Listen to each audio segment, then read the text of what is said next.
as being responsible. But here's the thing, if you're going to commit a genocide, that ends with one thing, and it's not with the other group being alive. And good people, which is probably at least 80% of the population, although a year like this one makes you kind of wonder. Good people tend to not like to kill other people. Psychologically, what we have to do if we're going to kill our neighbor, and we're not Ted Bundy, we're not wired like Ted Bundy, we're not a psychopath or a sociopath, what we have to do is we have to depersonalize the other person. It makes it easier. That is why in domestic disputes, when they've got a gun on each other, the wife and the husband, you know when they're going to fire because they start backing up. They start backing up. Makes it easier. When you're doing a genocide, you label the group as subhuman. Germany, Hitler actually called Jews subhuman. He also called them rats. The Rwandan dictatorship, I'm blanking on his name, they labeled the cultural minority there, they labeled them cockroaches, right? It's much easier to blame a group and then kill a group if they're not human to you anymore. We have to be careful about how we're blaming groups. Right now they're blaming us. The unvaxxed, the unmasked, we are going to be responsible, right? Although the problem is the numbers don't support it. So you've got Biden calling Texas a bunch of Neanderthals a month or two ago for daring to open up and not wear the face diaper, and now they've got the best damn stats in the nation. Texas is doing proud. And I was proud to be in Texas with this group, most of this group, just last week, man. They're doing it right down there. A lot of the red states are really doing it right. It gives us hope. Third step in this little process is they disenfranchise the person they're hunting. Because if the guy has one of these, let me see your eye colors. If the Jewish people had one of these, they wouldn't have been burned alive in chimneys and ovens. It's when you lose this that nobody can hear. That's right. Exactly. It's when you lose that and that they can't hear you. So of all the things going on right now, don't put social media banning at the bottom of the list. Don't put the Mockingbird media and the fact that Fox is the only one telling the truth these days, some of the time, at the bottom of the list. That is one of our primary problems, guys. They create apathy as well on the disenfranchised group because it is much easier to hunt you and kill you if you're crying in your soup than if you're doing a Joey Gilbert.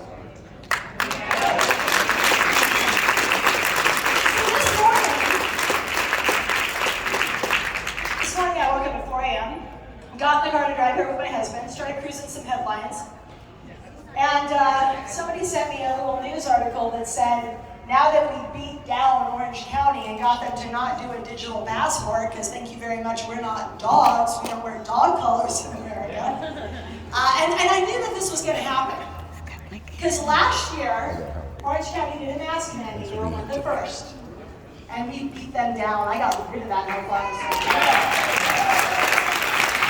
And they rolled back the mask mandate, and then Governor Newsom came in top down and shoved it back down our throats. So as soon as I got rid of the digital dog collar with a lot of help from all my friends in Orange County a couple weeks ago, I'm like, well, I can expect, not an idiot, like we've seen it once or twice, I can expect Newsom's going to now take it off. So in the article this morning, Newsom is announcing he's not calling it a digital passport because people don't like that term. No shit, Sherlock.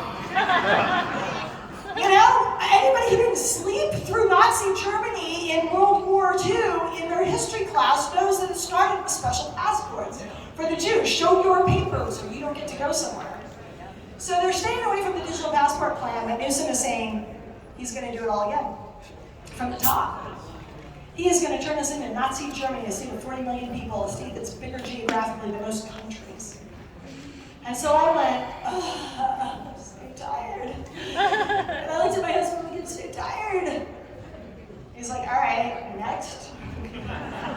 I'm like, I'm going to have to go ask a bunch of really rich people for more money. Because how we got rid of the digital passports in Orange County is I called a Holocaust survivor by the name of Vera Sharad, who spent 5 years in a concentration camp when she was 3 years old. And she said, yeah, this is exactly how Nazi Germany started. They started hunting Jews using special passports, and it sends a chill down my spine to think that anybody in this day and age would even be considering that, and I will absolutely give you a 30-second voiceover. And the next day, that woman woke up at 6 a.m. and gave me 3 30-second voiceovers, letter perfect, without a single stutter. I said, can I use your name? Can I use your image? And she said, absolutely. And then I called every rich guy I knew between Oregon and Mexico, and even outside California, and I said, I need your checkbook. Because I am not rich, and CNN and Fox and MSNBC will run these TV ads that Vera Sherrod just voiced over and my husband just made into a little TV commercial, but not for free. They should, because they're actually a public service announcement. Yeah. They're supposed to be free, but they charged us a pretty penny and we raised a whole bunch of money. And so when I saw that the state was going to now do it and not going to have to run these TV ads statewide so I could 5X that really pretty penny, I was like, oh, I'm tired. And then I thought to myself, oh no, we're not going there. We're not going there. That's step 4 on the genocide plan. That's apathy on the part of the people they're hunting. I am not going to live in apathy. I pulled myself up out of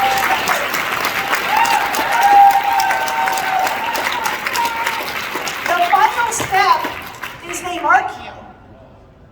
The final step of the genocide plan before they do the worst is they mark you because they need to know who to do the worst to. They're not marking you. They're not dog tagging us just for the heck of it. They don't segregate populations just for the heck of it. They don't put Jews in little concentration camps just because they want them to be separate. That is an exercise that doesn't make any sense unless they're going to the final step, and we can't let it get there. But I want you to think about all the steps that I told you about so far. Whipping society into a frenzy, blaming something on a group, disenfranchising people so they can't tell their story. All of this stuff, what does it take? It takes the media, my friends. It takes the media. And that is how Hitler got the Holocaust done. That is how he brainwashed so many Germans into looking the other way. They didn't want to look the other way. They had been subjected to a very well thought out, very highly planned, at the top level, massive brainwashing scam that was delivered to the masses like pablum on a spoon by way of the media. He got rid of journalists. He got rid of them. You had to prove your Aryan descent back to the 1800s. He didn't want a press corps, he installed a PR minister, Joseph Goebbels. The first thing Joseph Goebbels did is he decided that the most effective way to usher in a total war was to close non-essential businesses. Sound familiar? All right. They engaged in an editor's law which required journalists to regulate their work in accordance with socialism. Sound familiar? Couldn't go race very much, going through our schools, they used catchy slogans and subliminal cues. Their PR department had 7 sub-departments in it. Mass rallies, legal and administration, public health, youth, and race. Radio, national and foreign press, film and film censorship, art, music, theater, protection against counter-propaganda, both foreign and domestic. I want you to listen to every single subheading I just gave you and ask yourself this. Do you think those same subheadings have been taken over here in America? Yeah. They sure have, right? Yeah. A committee was established not just to censor books, but to censor the cabaret. They put loudspeakers in public forums. You couldn't go into a square, you couldn't go into a school, you couldn't go into a factory without drowning in the brainwashing they wanted you to hear. The Minister of War for Nazi Germany later said that the regime, and I quote, made the complete use of all technical means for domination of its own country, and through technical devices like radio and loudspeaker, 80 million people were deprived of independent thought, such that at the end, these ministers of war and propaganda could actually go on the radio and say, with open words, not hiding their cards at all, what they intended to do, and that was exterminate Jews. They could actually say that on the radio without any pushback. Right? That is how brainwashing works. I want to talk to you just briefly about social distancing because it is part of this. I've talked to you before about it. If you've listened to me, you probably know some of this. Social distancing is a euphemism for social isolation. Yep. It is the equivalent of smoking 15 cigarettes a day and being an alcoholic. It destroys the part of your brain known as the ventral striatum. It depresses your immune system. It screws up your sleep. It creates cognitive processing difficulties like you see in Alzheimer's patients. But here's where it gets really interesting. In the 1950s, our military and the Canadian military and the UK military wanted to figure out the single most effective way to break a human being down. And they had a little meeting at the Ritz-Carlton in Montreal, and they commissioned studies. And the doctors at these studies, quote, considered various artificial conditions that could be used to create states of helplessness and extreme, not a little bit, but a lot, as my daughter used to say when she was 2, extreme suggestibility. And after looking at physical torture, breaking people's bones, sleep deprivation and food deprivation, the thing that topped the list wasn't any of that crap. It was social isolation and distancing. A researcher was given $30,000, which was like an inordinate amount of money in the 1950s, right? To study this. And at the end, and I'm going to quote, what they found is that when a person is isolated long enough, they tend to absorb signal data on demand. And under these conditions, there can be a, quote, injection of outside data into the inside generator with reprogramming then developing. What I am politely saying is if you isolate somebody, they will take anything you tell them as God's will and truth. They become brainwashed robots because their brain has basically been recoded due to the social distancing and isolation. So aside from the fact that we had 11-year-olds blowing their brains out on Zoom school from social distancing before Christmas in California as being one downside of this little program, I am here to tell you that what they are doing between the Mockingbird media, that was CIA agents they put into our media back in the 1950s around the same time to control our media, and I don't think those guys ever came back out, and the social distancing and the brainwashing, it is headed in a certain direction, my friends. It is headed in a certain direction. That is the bad news. That was a lot of bad news. It's kind of a crap morning for me. But I gotta say, a little footnote here, this hotel is freaking awesome. And there's a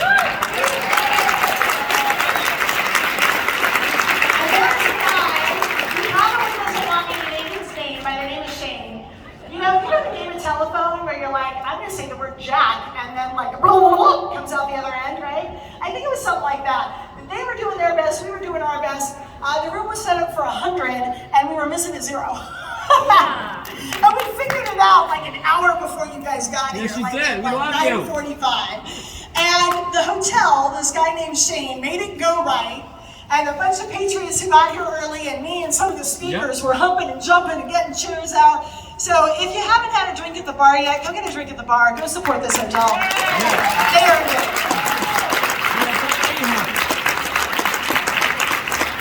So like I said, it was an exciting morning, some bad headlines. We got some more work to do in California. You know, what's next, right?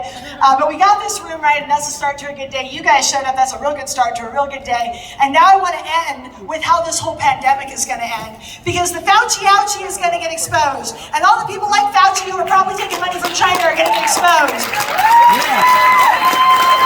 And all the damn governors who are putting little sick people in with little old people in nursing homes causing their death, and who are masking our children like Kate Brown on basketball courts so that little kids can pass out in their mask and lose their heartbeat and their pulse and their respiration such that they were clinically dead 2.5 weeks ago, and they did 7 minutes of CPR the coaches did after they didn't let her take off her mask. That was the penance. They got to bring this girl back, although they didn't. It ended up being the hospital. I'm going to go where Joey went. There is a word for that. It ain't governor. And these people are committing crimes against humanity. And if you are helping them, we all need to stop. Okay? Yeah. We need to stop with the masks. We need to stop with the lockdowns. We need to just say no. Because when everybody just says no, what are they going to do? They're going to turn tail and run like the Vail, Arizona guys did. There's a coward. That's how this ends. Anyway, so how many of you guys have heard me tell the story about the woman I worked with in Southeast Asia who became my assistant after coming out of human trafficking? Show of hands. I did. Okay, I'm going to end with it because not all of you have heard it. And Joey stole my other ending. We didn't compare notes before.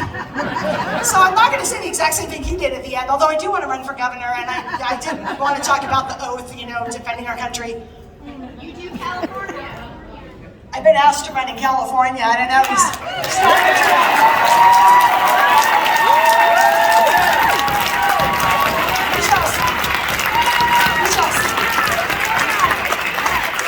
You guys have to move to California after you vote for him so you can vote for me. Yes. Do it. All right, so there was this girl I worked with in Southeast Asia. Most of you know that I didn't have a career screaming at blue state governors prior to March of last year. I actually busted brothels, child brothels, across the globe.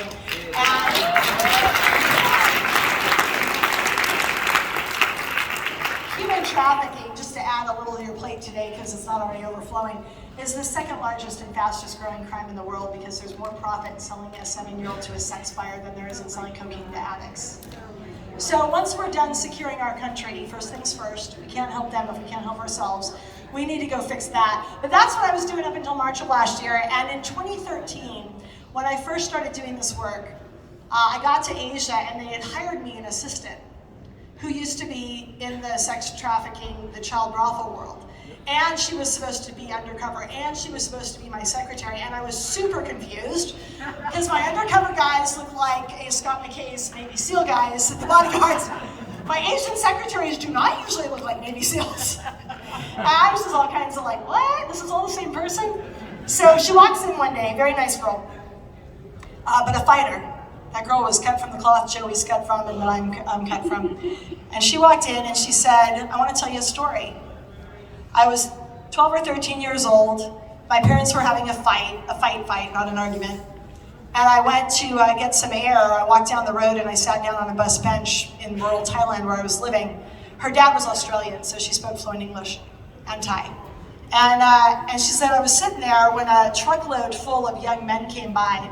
And these 3 men jumped out of the back of the pickup truck and they wrestled me to the ground and they shoved a needle in there. And when I woke up, after the narcotic agent wore off, I was in a slave trading camp on the Burmese border with Thailand, where sex buyers, owners of brothels from the world over, would come in and buy us. They would say, oh, I like you, and I like you, and I like you, and they would take these girls that were 2 years old, up to about 12 or 13, back to their brothels in Japan, in Germany, in Australia, and wherever, with them. So she was in this camp for, I don't know, a few months. And one day the guards decided they were bored and they were going to have a little bit of sport. So they lined all of the children in this child brothel trading camp area, holding camp area, up in a row. And the guards started going down the line, putting guns on temples and executing these children, these young girls. And it was very interesting when this girl was telling me this story. She was pissed when she talked about the other girls. And she said, yeah, every time they got to a new girl, the girl would get on her knees and grab for the gun and beg for her life. And it didn't work. I was trying not to cry for my part because I know that doesn't help when somebody's unloading their life story on you. And I looked at her when she stopped talking and I said, what did you do when the guard got to you? And she was standing on the other side of my desk and she said, I stood up. And I reached out my hand and I said, give me your damned gun. I'll shoot myself because I don't want to live like this another day. And the owner of the camp, 12 years old. 12 years old, they just executed like the first 3 rows of you guys. And instead of going on her knees, this gosh darn girl stood the hell up. And I said, you did? And she said, yeah, I did. And then the owner of the camp was walking by, and he overheard what I had said, and he said, you follow me into my little hut, which was his office. And he sat her down and he said, I've been doing this forever. And everybody will beg for their life with a gun in their temple, no matter how much they're posing in the minutes before. And you didn't, and it's the first time I've ever seen that, and I want to know why. He was curious. He was intrigued by her unusual response. And she stopped talking again, and I said, what'd you do? She said, I did the same thing I did outside. I stood up, I leaned over his desk, and I said, I know you have a gun in one of the drawers, give it to me, and I'll shoot myself. And this guy looked at this 12-year-old for 2 or 3 more seconds, leaned back in his chair, flicked his finger at her, and said, get the hell out. You're free to go. And she walked out.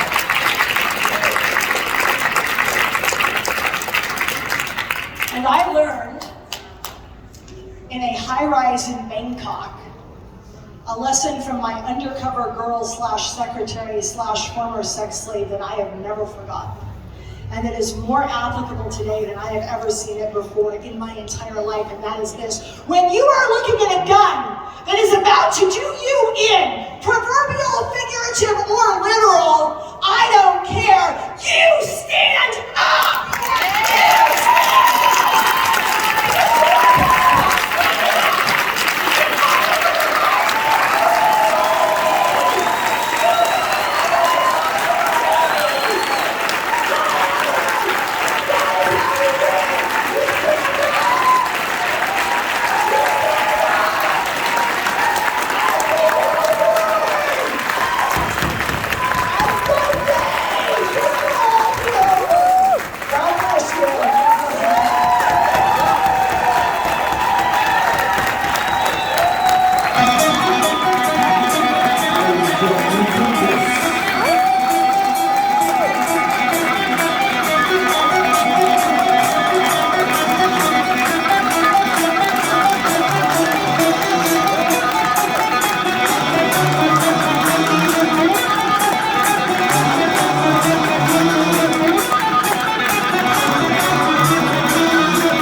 That's right, hold the fork in love. The music guys are gonna have to learn. I gotta keep doing this. When you play Thunderstruck, you blow the speakers out. Whoever runs music, when you play Thunderstruck, you blow the speakers out. You never turn that valve on when Patriot Street Fighter's coming on stage. That will never happen, all right? There's a reason for that. There's a reason for that. We love you, Scott! That's right, absolutely. Call down the thunder. That's what the tour was when I began doing private events before we started the tour. And I got to tell you something, folks. I talked to a lady out here earlier, and she just was talking about how she's trying to describe the feeling of what it's like being in here today with your new family. And to watch the tears in her eyes is so magnificent, because this is what you become to each other. This is your new family. So many people are losing friends, they're losing family members that are close to them now. We're hearing the story, and I tell them, you're not losing any friends, you're gaining them. You're not losing a family, you're gaining the family. This is the family. You're offloading the bad energy, low frequency, dark energy, whatever it is. You gotta offload that, move into the circle that encompasses all of you, lasses you in. There's a purpose for this. It's pulling you inside this circle of light. That's what's happening. Some of us hold on to this, we try to keep it in our life. Let it go.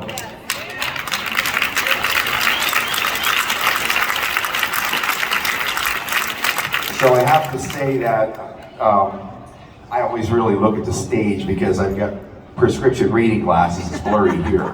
So I have two problems. I can't really see the edge very well, and I never know where this leg's gonna land. I know it's there, I can't feel it, I know there's pressure on it, but I have to think about when I walk. There was a day where I just walked like anybody else, but after being drug out of that grave and having to rebuild me like a cyborg, and things don't work, and there's still paralysis there, you can't see it. I mean, I can walk. So here's me normally whenever I'm walking, I get up in the morning after an hour or two, so I walk like this a little bit, and it takes a couple hours before, unless I see a cute girl, then I'm just like, boom, I'm healed. So I'll tell you a little bit about that story, but I gotta tell you something. It's more important and more special. We have an event today that gets pulled together by this political firebrand. I call him the Black Patriot Street Fighter. Unbelievable. Where is Matt? Where is Matt? Unbelievable.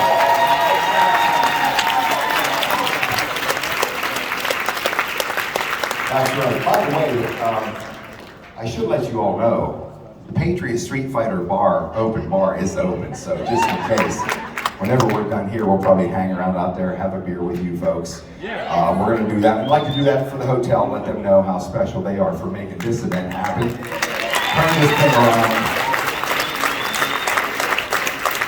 So I have this phone conversation. My friend Jane Miller, she's one of my closest friends, I've known her for years. She says, you got to get a hold of Mac. I get a hold of Mac. She's like, dude, 2 or 3 days. Scott, did you get a hold of Mac? Did you call Mac? And I get 350 to 400 text messages a day, so things just don't happen fast for me anymore. Get a hold of Mac, we talk. I should probably tell my version of this story. But all I remember is he said, I said, do you think we can pull something together this quickly? It's done. Do you think that we have enough time? It's done. Do you think that it's done? We haven't even done it yet. And he told us that it's done. Told me his father passed away that day, and I said, well, Mac, he goes, forget it, it's done. And he got it done. And so we have Melissa Pellegrini shows up with a $2,500 check. Danny Norris, she shows up with a $1,500 check. These people walk in and say, here's money to make this thing happen. Somebody else throws in $500, and this is what's happening everywhere we go, right? And then what happens is that whatever miscommunication happened, Lee basically calls me up, because she's always frantic, driving around, setting up stages, sound stages, rolling in flatbed trucks in cornfields and shit like that, putting up, and she's sweating like a prostitute in church out there, putting all this stuff up.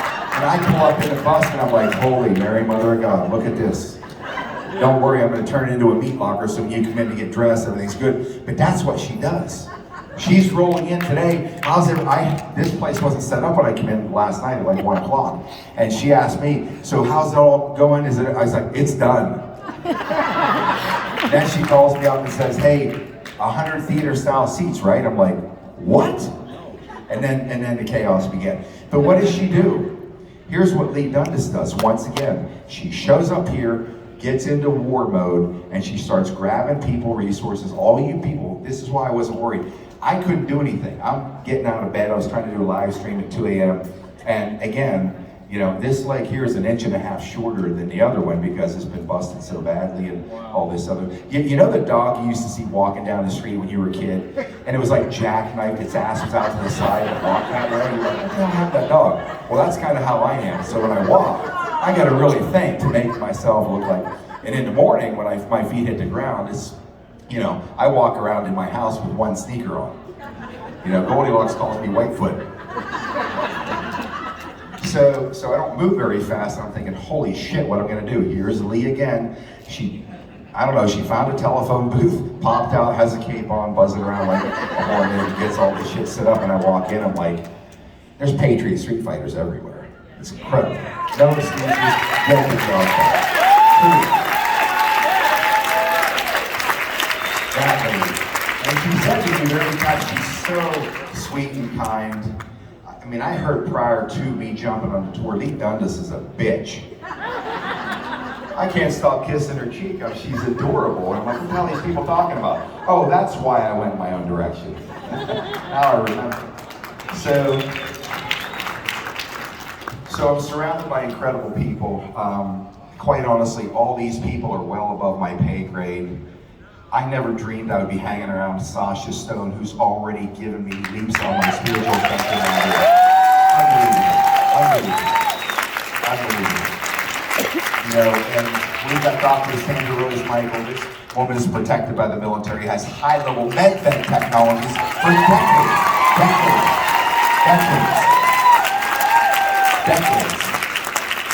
You know, and of course you got Mac, you know what he's about. And then Joey flies in, he's gonna MC it. What can I say? How can I stand on a stage with people like this? I mean, I was backstage looking around for my speech, and then I'm listening to Joey like, he stole my fork and speech. That's where it is. I was like, there it is. Right? It's great. I'm gonna tell you right now, I never write speeches. I just, whatever comes out of me, sometimes we regret it, I just let it come out of me. But I can tell you, what do you say about Joey? The guy's a fucking badass. He's a fucking badass. He's a fucking badass.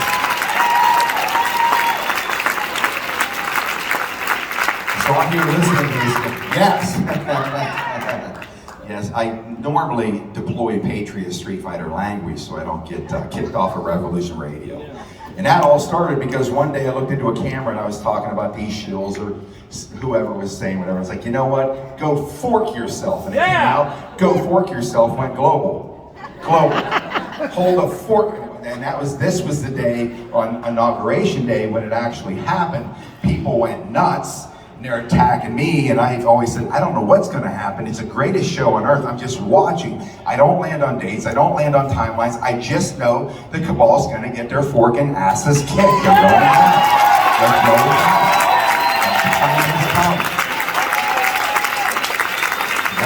How do I know they're going down? Because I say they're going down. That's why. That's why. We manifest this throughout the universe. But that day when we had the inauguration and everybody started piling on top of me, I'm getting hammered. I'm like, what the hell are they talking about? I never said the inauguration wasn't going to happen. And that's when I said, you know, fork this. I got 4 hours before the live stream. I'm getting in here now, lit the camera up, and I'm doing, you know, it's when I go. I don't even know what's going to happen. And I'm like, hold the fucking line. I reach down, I grab my AR. So we got 200 million of these. Hold the fucking line. Yeah. Hey.